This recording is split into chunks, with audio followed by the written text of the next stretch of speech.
My name is Chelsea, I'm 18 and I'm from Broadstairs and I am a care leaver. I've been at college for 2 years now and I'm just weeks away from finishing my BTEC Level 3 in Media Studies. I didn't think I could do it at first, but I'd already established a relationship with Rachel Calvert, a key worker at the college, who I met at a summer school at Greenwich University. She gave me the motivation and the confidence that I needed to apply for college. My experience of college has been difficult and I know I wouldn't be here now if the help wasn't there for me. I started to live on my own during my second year and I found it increasingly difficult to juggle college life with independence. I was informed about financial help for care leavers. This includes breakfast and lunch vouchers, travel to and from college and bursary for any equipment or books that I may need. I have also spoken to Jeremy many times when I have found it difficult to cope. He is there to listen and not judge. I hope so, yeah. At the beginning, when students start their courses, I try to get around to as many groups as possible, introducing myself and explaining what my role is. And then gradually, as time goes on, when tutors make referrals to me, that I can introduce myself to students on a one-to-one, either by phone or text them, or tutors will ask them to pop round to see me. But I sort of get out and about as much as I can as well around classes and go in and out of different classes, so people get used to seeing me around and knowing what I'm here for, hopefully.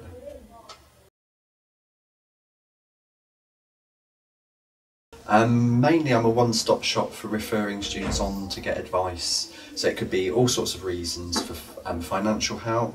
We've got different resources that are available within the college, but then it's also referring people outside. It could be housing, it could be personal issues, support with their academic work if they're having trouble, keeping up with all their assignments and giving them advice, liaising with the tutors. So it's really coming to me and then finding out what the best solution is for them and then referring them on or helping them myself if I can do that. So. It varies completely. I might see a student once and then never see them again for the rest of the year because they're fine. Other students I see very regularly. Sometimes I see a student 3 or 4 times a day.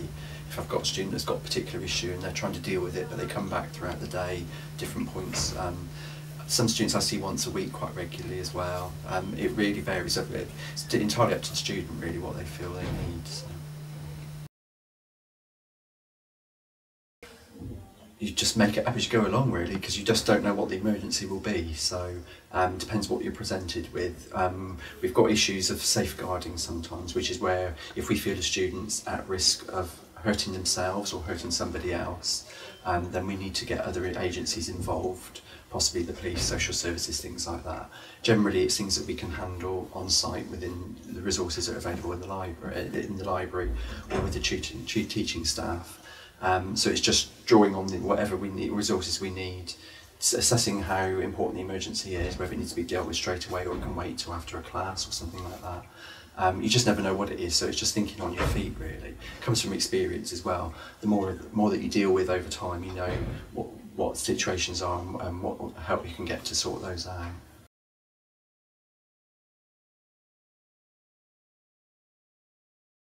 I'm a good listener, hopefully. Students can come to me and pour their heart out if they need to. It's somebody to bounce a few ideas off if they need some help. Again, it's being able to think outside of the box a bit and think actually whether a student's got a problem with a certain thing, thinking what different ways we can use, what strategies they can use to get over those problems. It's being very flexible. You can never plan a day because everything changes from one minute to the next. You never know what the requests are going to be put upon you that day. So it's really just being very adaptable, flexible, being approachable for students so they feel they can come and talk to you about any of the problems that they're having.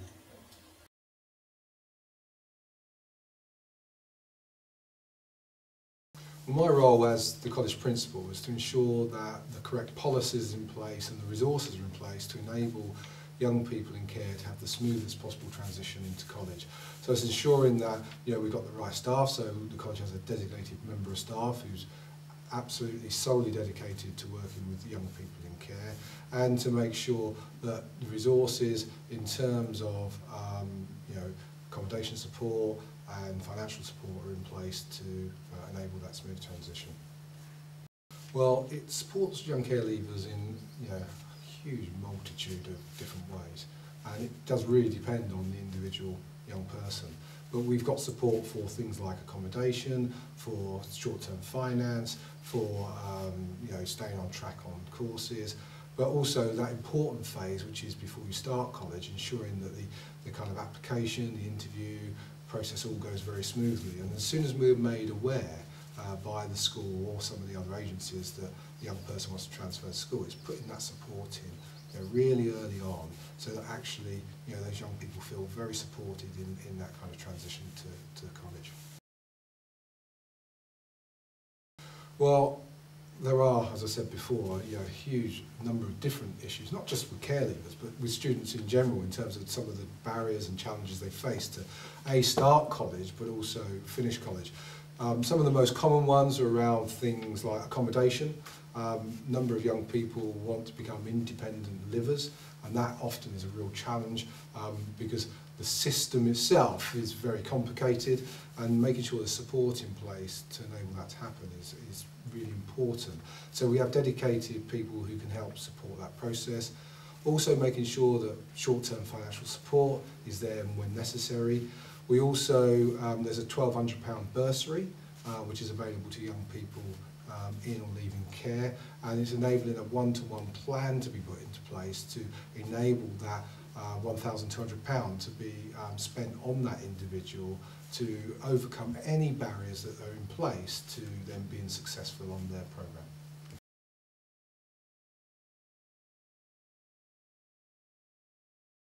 Well, the college I want to see transform into a college in the 21st century. We've started to do a lot of work on our accommodation. We've got great plans to make that even better. So we've got a new centre for environmental technologies that's going to be built by 2013. We're going to be planning for a new student centre. We're refurbishing our refectory, and the Open Learning Resource Centre is going to be transformed. And we're going to be refurbishing every single classroom in the college over the next 5 years. So lots going on in terms of the kind of physical.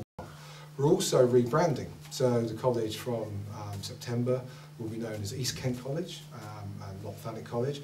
The main reason for that is that we want to branch out and reach a wider audience of young people. And I think at the moment people see Thanet College as a college for Thanet residents, but I see it as something wider than that. We want to encourage more young people and adults to come and study at what I think is a fantastic college. Well, I think the college in general, I'd like to do all that accommodation now. If I could wave that magic wand, I'd love my estate to look like what I've planned it to be in 5 years' time. If I could do that overnight, it'd be great. I'd love the students to have a real great student centre, a state-of-the-art refectory. I'd love that all to be in place now, but I'm a realist, and we are in difficult economic times, so we have to plan for these things. I'd also want the teaching and learning to be the best it possibly can. I'd want every single experience that a student has to be fantastic. It's not perfect yet, and I think if I could do it today, I'd love that to happen. But I think we're on a journey.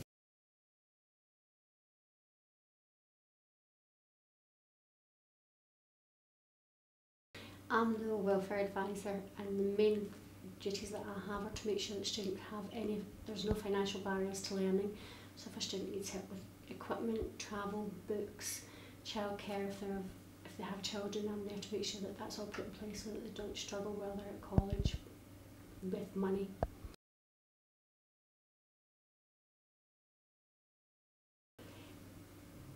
Depends on the circumstances. Each student is different. Each student will there's several budgets that we run for all the students that we have. We have 16 to 18-year-old bursaries, and we have 19 plus discretionary funds. So if you're a 16 to 18-year-old and you're what we call a care leaver, you've been entitled to anything up to £1,200 a year to study or to help with all the equipment that you require.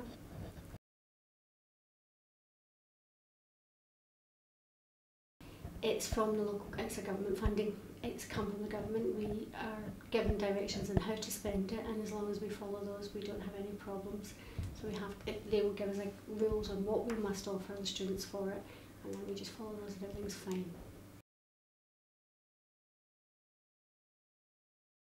We'd like to hope so. We do publicise it funding that we have, or we like to think that we've got enough publicity out there that actually says everything's available. It's a lot of word of mouth. When we start off putting it out in the prospectus, we put it in our leaflets, we put it on the website. We do advertise it quite well, but again, it's whether or not these students we're still reaching those students and they're using those things, i.e. they're looking on websites, they're actually coming in to see us. But a lot of it can be word of mouth as well, because if one student's getting it, we're pretty sure that they'll tell someone else, or we hope they will. I came to college to carry on with media, as I had previously done the first diploma media course at Canterbury College. I haven't always found it easy, such as with work or maintaining and establishing relationships with people, a problem that I have had before. The help that is available for me wasn't always known to me before. However, I now receive a £100 termly bursary and a lunch on college days. There is always help available to students no matter what their circumstances. At our college, we pride ourselves in not only helping with educational issues, but making sure there is always a network of support to provide positive and emotional well-being in all our students.